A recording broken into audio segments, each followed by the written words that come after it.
Hello again everyone, hope you're all well. As you can tell by my intro, I like the GameCube.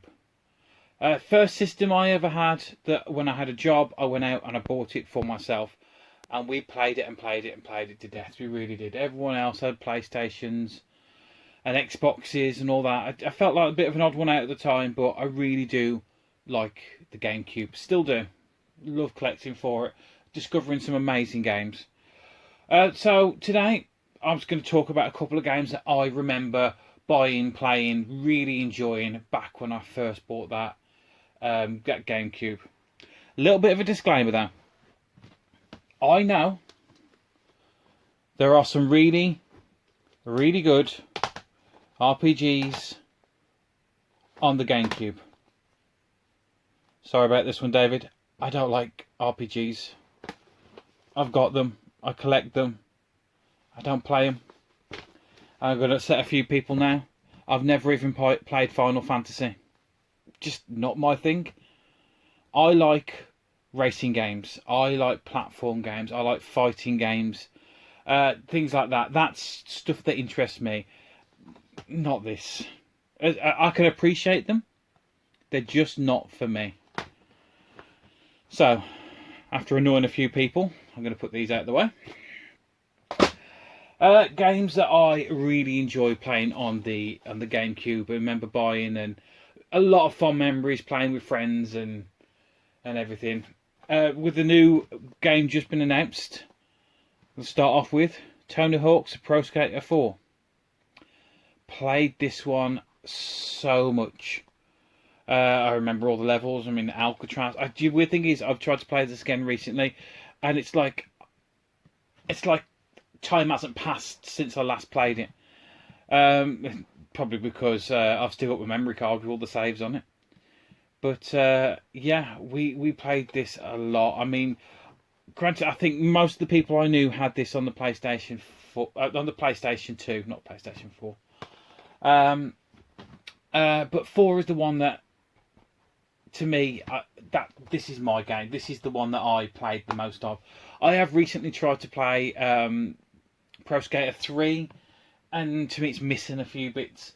And the underground ones, the Underground 2, that's a load of crap. Sorry, James, I know you love that game, but I don't know, they made it too much about the comedy and the extreme, and this is pure. It's just about the skating, and it's one I will just have a lot of fond memories on. Love playing it, love downing it, and I still love playing it now. So that's Tony Hawk's. Another one, I did discuss this one before, because it was in my wallet that I had the loose discs. And it's Smugglers Run. The only reason I'm talking about this one again is because literally like 3 weeks ago, maybe even less, I got sent this actual physical copy with the case and manual and everything, which is the first time ever since owning this game I've actually got the case for it. It's a really good game. It's a good multiplayer game. Sort of like a lot of capture the flag and everything else like that, and picking up things and taking them somewhere else. If you're playing with a couple of people, it's really quite fun. But as I spoke about in my video before, the reason why this one sticks in my head is because I stayed with my brother for a short period of time, and he played this game to death. I mean, absolutely to death. So much so that everyone was like, it's just been left with a sour taste in your mouth when you think about it. I still like it. It's good to pick up and play for 5 minutes, but not for week after week. So, yeah, that's Smugglers Run. Can't talk about the GameCube without mentioning Pikmin. Still to this day, not got a clue what I'm doing, but I loved it nonetheless. I don't even remember when I picked this game up. I think it just appeared on my collection one day, back in the day, not now. I actually went out and bought this one because that one went missing a long time ago. So yeah, sort of like running around doing lots of puzzles, and I know there's Pikmin 2 and Pikmin 3 now.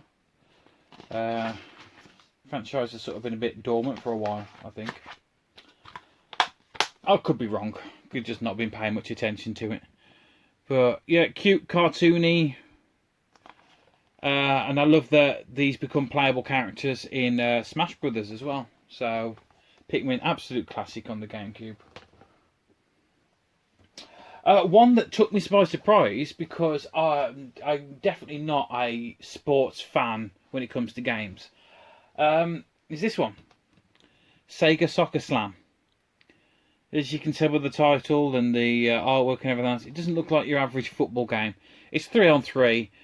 Each person in your team has got like different abilities and pair-ups and stuff like that. It's more like a football brawler than a football game.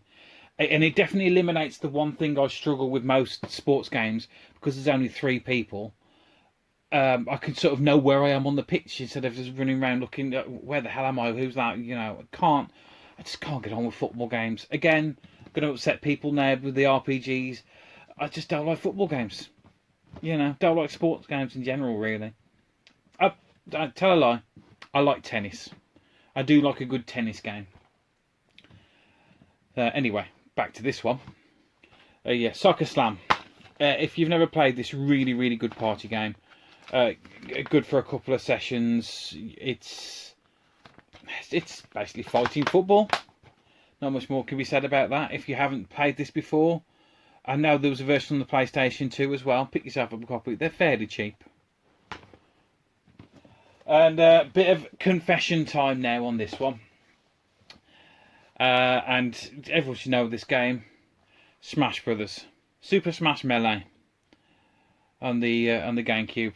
And the confession is, Pod, if you're listening, yes, I did cheat and not show you the manual, to show you the moves, because the manual's always been in there. The reason why I say that is because James, Pod, it is now, used to kick my ass every single time on Tekken. So eventually I found this game and I had the upper hand. And why would I give that up? Yeah, Super Smash Melee. Classic fighting game. Had all the characters. It's a bit... Once you've played the newer ones, it's a bit hard to go back to these ones because they seem a bit slow. But it's still a really enjoyable game. So many characters at the time to play, and it was sort of unheard of to have so many characters crossing over and to be playable. And I've even been told that there's a certain trick you can do that you can actually play as the hands at the end that comes down and starts poking you and doing everything else. It's a bit of a weird one. You've got to sort of like turn your GameCube on and off and have something plugged into one port while standing in your head with a full moon. And even then it might not work. So yeah, sorry Pod. I really did. For many, many years I kept that a secret. Sorry. Right, another game that I absolutely love, and there's very few games that I've completed 100%.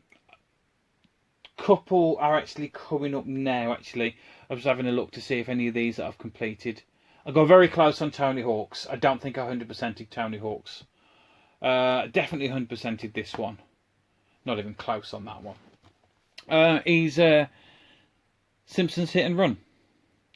If you've never played it, think of Simpsons GTA.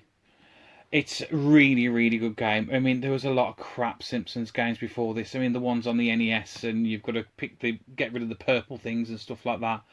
Or Bart versus the World. This game is a solid game. If you're a Simpsons fan, there's so many hidden things in there. There's so many nods to the shows and all the humour and everything else that goes into it.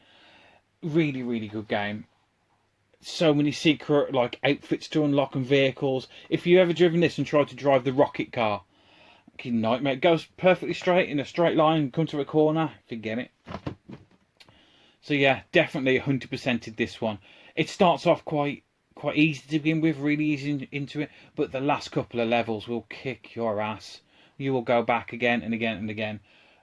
Easily one today I can pick up and play, have a couple of levels on it, and just nostalgia comes flooding back with that one. Again, another one that, like I talked about on the Smugglers Run, is SSX3.